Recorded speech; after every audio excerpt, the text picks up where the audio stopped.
Buenas, cordial saludo. Mi nombre es Yandra Salas Alemán. Junto con mi compañero José Rodolfo Medellín David, hablaremos de la microbiología del aire. Antes de iniciar, es sumamente importante mencionar que la atmósfera no tiene una microbiota autóctona, pero es un medio para la dispersión de muchos tipos de microorganismos, esporas, bacterias, virus y hongos, procedentes de otros ambientes. Algunos han creado adaptaciones especializadas que favorecen su supervivencia y permanencia. La historia de la microbiología del aire tiene muchísimos investigadores, sin embargo hoy trataremos los más trascendentes en la historia. La existencia de una multitud de corpúsculos en el aire fue observada desde la antigüedad por Lucretius, aunque fue necesario esperar al descubrimiento del microscopio para ver que en el aire había microorganismos vivos. Las esporas de los hongos fueron vistas por primera vez por el botánico napolitano Valerius Cortus, pero dibujadas en primera instancia por Micheli. Leucot supone que estos animálculos pueden ser transportados por el medio ambiente, el polvo que flota en el aire. Un siglo después, Ehrenberg descubre que esporas criptogámicas producen enfermedades en las plantas, estas causadas por un hongo u otro organismo filamentoso parásito. En esta primera época en Francia, Gaultier inaugura la investigación científica estudiando las partículas atmosféricas mediante un procedimiento que las retiene, haciendo borbotear el aire en agua destilada. El método utilizado consistió en hacer pasar un volumen determinado de aire con ayuda de un aspirador para algodón, colocando en un tubo de vidrio que posteriormente se disolvía en alcohol. En el líquido se depositaban todas las partículas del aire, entre ellas esporas de mohos y de bacterias. Pasteur perfecciona estos métodos y en 1862 escribe lo que vemos en pantalla. Debido a la creencia difundida en la época por los filósofos y médicos, muchos expertos realizaron diversas investigaciones para discutir y descubrir en el aire de los hospitales los gérmenes causantes de esta enfermedad. Estudiaron el aire de los pantanos con el fin de reconocer la causa de la fiebre intermitente y la malaria. El método que usaron estos primeros investigadores fue muy simple. Consistía en explorar el aire con un portaobjetos con un líquido viscoso como la glicerina. El aeroscopio apareció después, que era un aparato que servía para recoger el polvo del aire y determinar su naturaleza, cantidad y composición. Sustituyó con ventaja a estos métodos inventados por Pouchet en 1860, que consistía en un tubo grueso cilíndrico unido por uno de sus extremos a una tubuladura por el cual se aspiraba el aire, y por el otro extremo se colocaba una lámina de vidrio recubierta de una sustancia viscosa como la glicerina, que podía observarse al microscopio. Lo reformó en 1872 Mickel y lo unió a una veleta y posteriormente a una bomba aspiradora para poder realizar análisis cuantitativos. Herschel diseñó un sistema para contar los microorganismos, consistente en un tubo grueso recubierto en su interior de la gelatina. Mickel en 1882 demostró que a medida que aumentaba la altitud, disminuía el número de microorganismos en los análisis que realizó desde el tejado de París a 82 metros de la superficie del suelo. Ya además de descubrir los microorganismos presentes en el aire, surgía otra necesidad y era de encontrar métodos mucho más eficaces a los que ya existían. La hipótesis de la existencia de bacterias patógenas que inicia Baron y que luego perfecciona Roger Bacon llevan a Lister en 1867 a la utilización de pulverizaciones del aire con ácido carbólico para evitar la infección de las heridas quirúrgicas, comenzando así la época de la antisepsia en la cirugía. Posteriormente se demostró la presencia en el aire de varias bacterias patógenas, como Staphylococcus aureus, Streptococcus pyogenes, Mycobacterium tuberculosis, entre otras.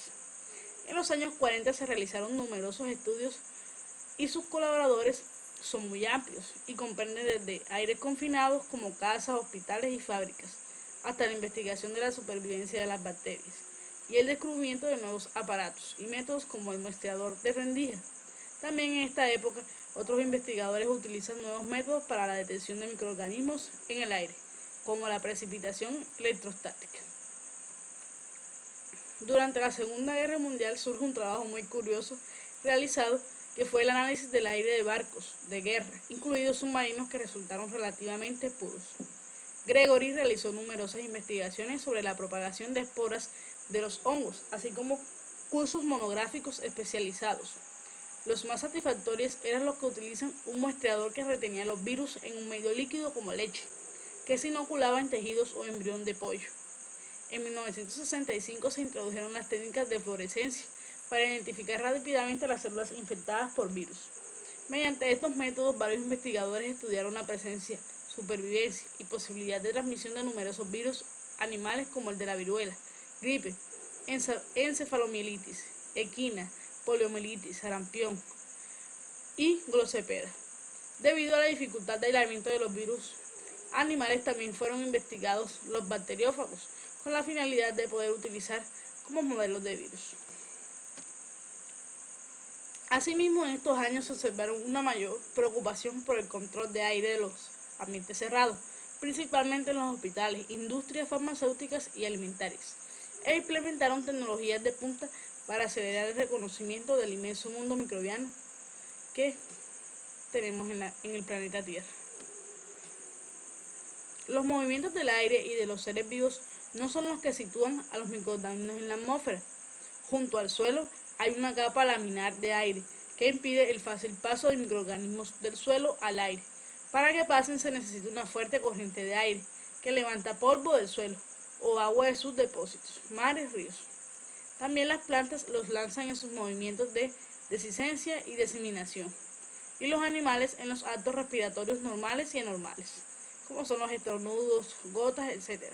A menudo, tanto las esporas como los microorganismos vegetativos entran en la atmósfera como bioaerosoles, que pueden formarse por muchas causas: lluvia, movimiento del agua en los ríos y mar, tratamiento de aguas residuales, aspersores de riego, aire acondicionado o secreciones respiratorias del hombre y de los animales.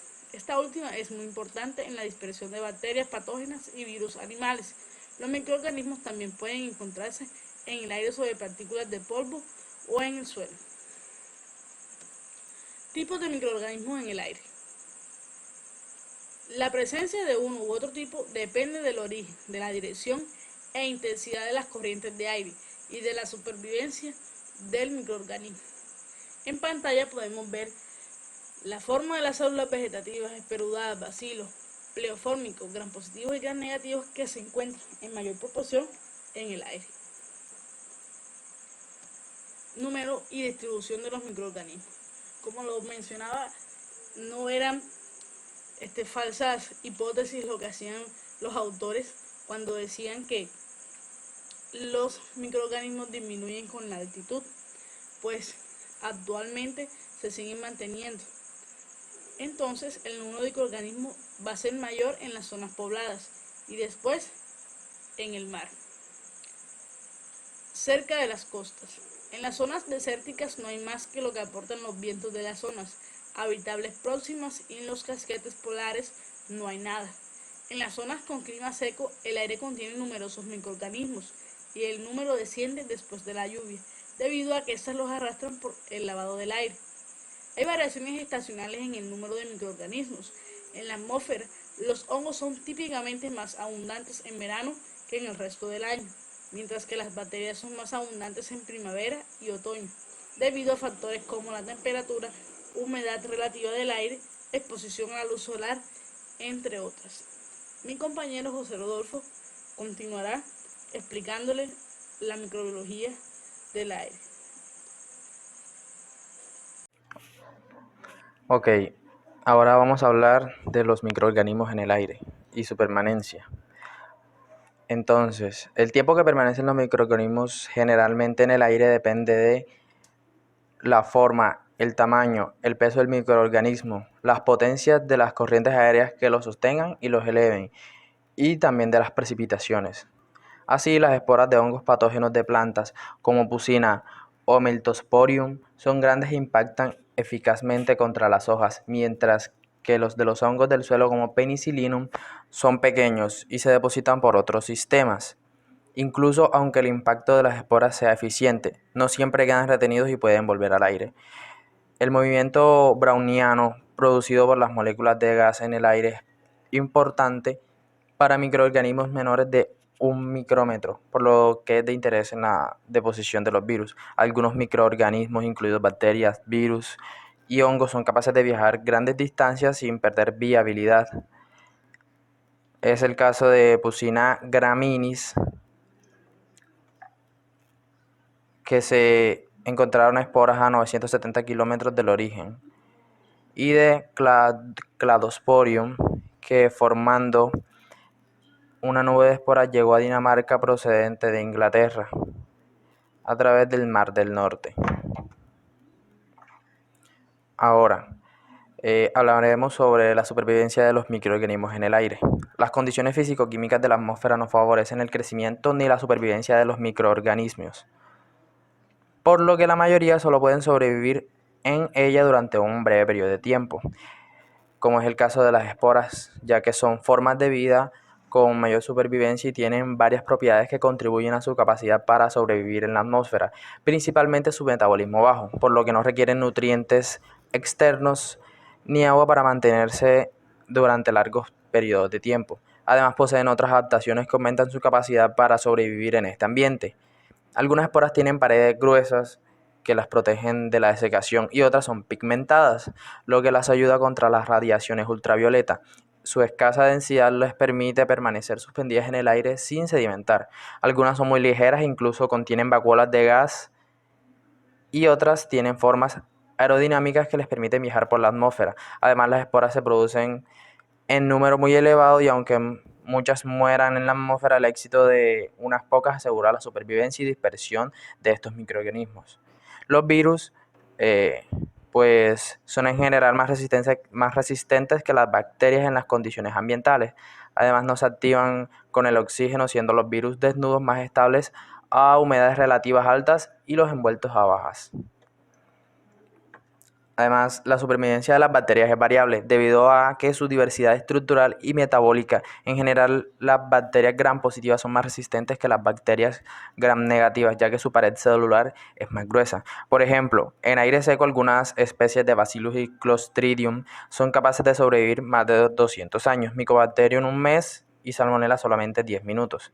Se llama curva de supervivencia a la curva porcentual de microorganismos vivos respecto al total de los persistentes en el aire. Los principales factores que intervienen son la humedad relativa, la temperatura, el oxígeno, la materia orgánica y radiaciones. Ok, ahora tenemos los métodos de investigación de los microorganismos en el aire. Entre estos métodos encontramos el método de sedimentación por gravedad en placa Petri, el cual ha sido más ampliamente utilizado desde que Franklin y Hart lo emplearan por primera vez en 1887. Estas placas con medio de cultivo estéril permanecen abiertas durante determinados periodos de tiempo, permitiendo la sedimentación de los microorganismos. Es un método sencillo y económico. Además, tiene la ventaja de que se pueden identificar los cultivos y los microorganismos viables, pero su interpretación es un poco difícil porque no puede relacionarse con el volumen del aire muestreado. La deposición además varía con el tamaño y forma de los microorganismos, la velocidad y la turbulencia del aire. Este método no es cualitativo ni cuantitativamente exacta y nos detecta principalmente los microorganismos que son más persistentes en el aire, no detectándose sin embargo los microorganismos más pequeños. Aparte de este método de investigación, también tenemos la filtración, la cual se realiza a través de un material poroso como la fibra de vidrio, alginato o filtros de membrana, los cuales son los más utilizados en la actualidad. Estos filtros recogen los microorganismos por sedimentación, impacto, difusión o atracción electrostática, dependiendo del tipo.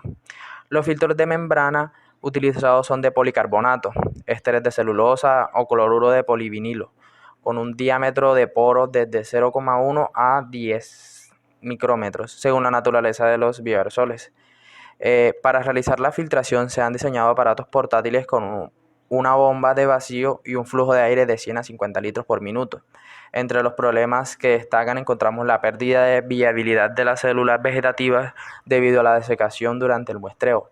En las muestras obtenidas en los filtros de membrana se pueden estudiar también los microorganismos por microscopía o por cultivo, colocando los filtros en medios de cultivo sólidos para determinar el número de colonias. Además de esta técnica está el impacto sobre superficies sólidas, que es la técnica más utilizada en la actualidad.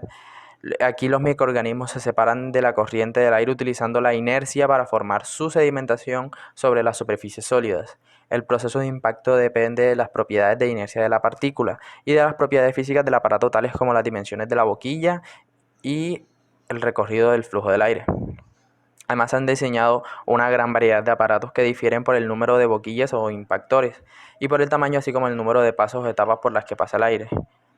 En la mayoría de ellos, los microorganismos quedan retenidos sobre un medio de cultivo sólido contenido en placas de Petri, con distintos tamaños de 65 a 90 milímetros, 100 milímetros y 150 milímetros, en tiras de plástico y en placas de contacto de 55 a 84 milímetros. Después de la incubación, se puede hacer el recuento de identificación de los microorganismos basados en técnicas actualmente existen en el mercado, aparatos fácilmente transportables que se alimentan con pilas para tomar muestreos de campo, como el muestreador. Además de esto también, y por último, tenemos el borboteo en líquidos. Este fundamento es similar al impacto sobre medios sólidos y la fuerza de la inercia es esencial para separar los microorganismos contenidos en el aire y que se depositan en el medio líquido.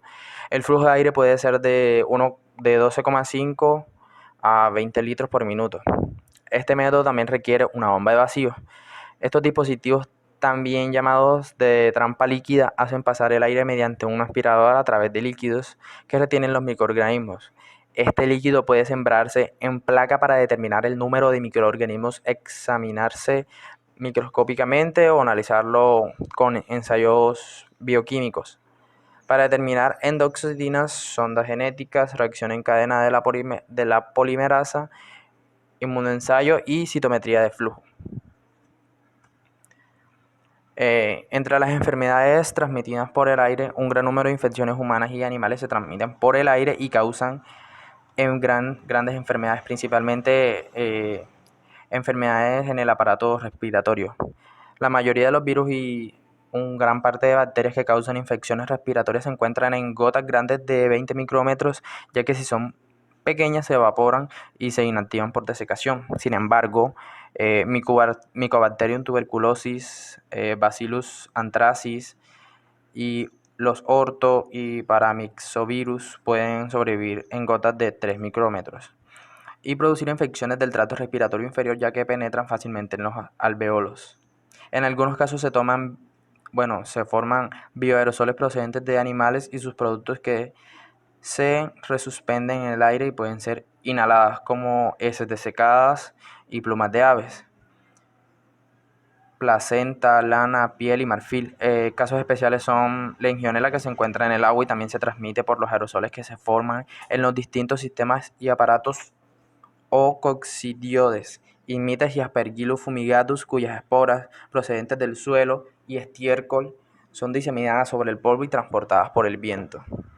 Entre algunas enfermedades bacterianas transmitidas por el aire tenemos la amigdalitis, neumonía clásica, neumonía atípica como la bronquitis, meningitis, tosferina, tuberculosis, legionelosis, actinomicosis, etc. Los ejemplos más ilustrativos son la tuberculosis, la legionelosis y el carbuco pulmonar. La tuberculosis pulmonar producida por Mycobacterium tuberculosis se transmite por los bioaerosoles desde una persona infectada a otra sana, por su baja dosis infecciosa y menos de 10, y su gran supervivencia debido a los lípidos de su pared celular. Es un problema de salud pública en todo el mundo, no habiendo sido posible su erradicación ni siquiera en los países desarrollados, e incluso se ha producido un aumento de casos en los últimos años, principalmente en personas inmunodeprimidas.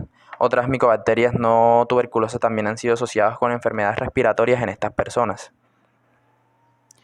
Entre las enfermedades víricas transmitidas por el aire, también numerosas enfermedades víricas humanas se transmiten a través del aire, produciendo infecciones en el aparato respiratorio, como resfriado o faringitis. En el caso del aparato respiratorio superior. En el caso del aparato respiratorio inferior tenemos la laringitis, la gripe, la bronquitis y las neumonías, o afectando a otros organismos y tejidos como el sarampión, causando sarampión, paperas, rubiola, viruela, varicela y poliomielitis. Además, estudios de algunos brotes de gastroenteritis transmitidas por el virus del Norwalk y rotavirus indican que, aparte de la transmisión oral fecal, podía existir transmisión aérea mediante los bioaerosoles formados durante el vómito. La rabia también se ha transmitido a espeleólogos en grutas por la inhalación de aerosoles procedentes de murciélagos infectados con el virus. Y por último se encuentran las enfermedades fúngicas transmitidas por el aire.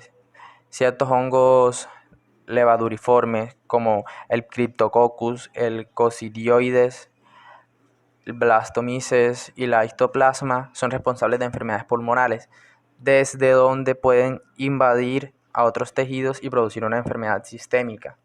Por otra parte, las esporas de varios mohos causan reacciones de hipersensibilidad que pueden ser inmediata o alergia que afecta al aparato respiratorio superior, causando rinitis y asma producida por partículas de 30 micrómetros como las esporas de Pousinia alternaria y Cladosporium, y retardada que afecta el aparato respiratorio inferior produciendo el alveolitis y neumonitis debido a partículas menores de 5 micrómetros, principalmente esporas de Aspergillus y Penicillium y de bacterias como los Actinomycetus thermophilus. Estudios epidemiológicos han demostrado que la inhalación de las esporas de algunos hongos son la causa de los problemas respiratorios asociados al síndrome del edificio enfermo y otras enfermedades ocupacionales bien conocidas de agricultores, vinateros, cerveceros y carpinteros. Algunos hongos producen micotoxinas que afectan al hombre y a los animales cuando se ingieren, pero también se han producido casos de micotoxicosis por inhalación de esporas de hongos toxigénicos como Aspergillus, Fusarium y Stachybotrys en ambientes cerrados.